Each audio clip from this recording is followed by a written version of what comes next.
seeing is there's still active buyers. I have a client that called me as soon as I arrived from Chicago, and they were ready to start looking for a property. So I met them at an open house, $1 million properties, and so I wrote a couple offers. We're in escrow on one now, and so when I was out there showing properties, I could see that there was plenty of buyers. Like I wasn't, at least in this area, La Habra, Whittier, this area is still active with a lot of buyers. So there were quite a few buyers looking at those higher end prices and the $1 million properties. And they were receiving multiple offers if you priced them right. Some of them were priced a little bit higher. They didn't receive multiple offers, but right at that $1 million price point, or 960 and a million, they were getting multiple offers. So that told me that I need to be active. There was one area where I showed properties, and there were 3 active listings, and it was one agent that picked them up all at the same time. I'm like, damn, that should have been me. But you know what? But that showed me that there's people that are thinking about also relocating, because half of those buyers, those listings, were people that were relocating out of the country or out of state. So that's why I've been really actively talking to people about relocating and how I can help them connect with agents in other areas. I love it. Linda, so let me ask you a question. Knowing that there's still in that price range, a competitive market, there's still multiple offers. Have you launched a campaign to go after sellers in those areas?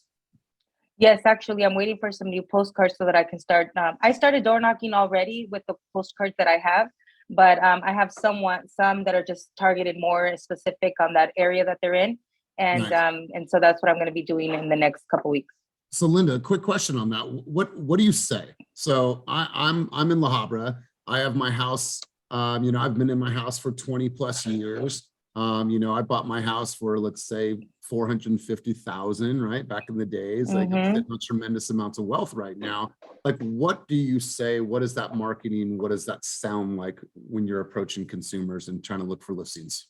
It's are you ready for that next move? I mean, are you thinking about retiring? Are you an empty nester? Those are those people that we're targeting. These are big homes.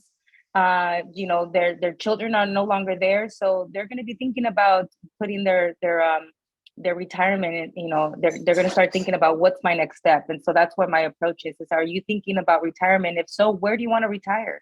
Do you want to retire with luxury and be able to enjoy life? And is this home getting in the way? Wow, is this home getting in the way? I love it. I love it. There's a script that I was going over with Michelle the other day, and it's based on the same exact conversation. That a house sold, it had multiple offers, that there's not much inventory there, and so you share that with those consumers. Hey, Tom, I just want to stop by, or hey, I have a phone number, whatever way you do it. And I just want to let you know that the Andersons just sold their house. It's 10 doors down, and they actually closed for $80,000 more than asking. I'm letting the neighbors know that values are still up. I wanted to ask you, in the last 3 years since pandemic, since it's been a craze in the housing market for sellers, have you ever had any consideration of putting your house on the market? Because most people at some time have at least had a thought.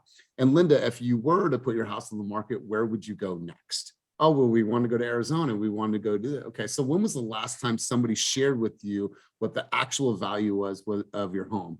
Well, we get this. Okay, cool. Here's what I'm doing for all of the neighbors, because here's what happened. They had 7 offers on that home at the Andersons, but unfortunately, they could only accept 1. So what happened is there's 6 more families in this community that are left brokenhearted because they can't live here, right? So if you ever had that inkling, I think that, Linda, that's perfect. And that's grassroots. That's a great opportunity. Actually, when I started door knocking, I tell the neighbors, hey, we wrote an offer. Unfortunately, they didn't accept ours. My clients are still actively looking. I have quite a few different buyers.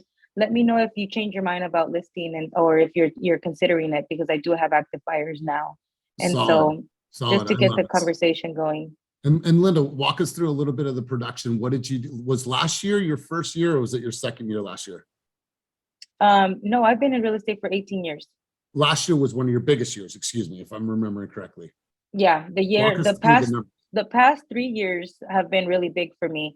And it really started off right when the pandemic, like right before, I had a lot of buyers, and and you kind of go with the where the market's going. So I started off with a lot of active buyers, and then it kind of turned into a listing. And so I worked with a lot of sellers during that time, all referrals. And then I'm starting to see where, okay, now we're starting to work with more buyers. But yeah, I sold anywhere from 20 buyers during the year of between 2018 and 2019. Beautiful. And then last year, what did you do? Last year did 15.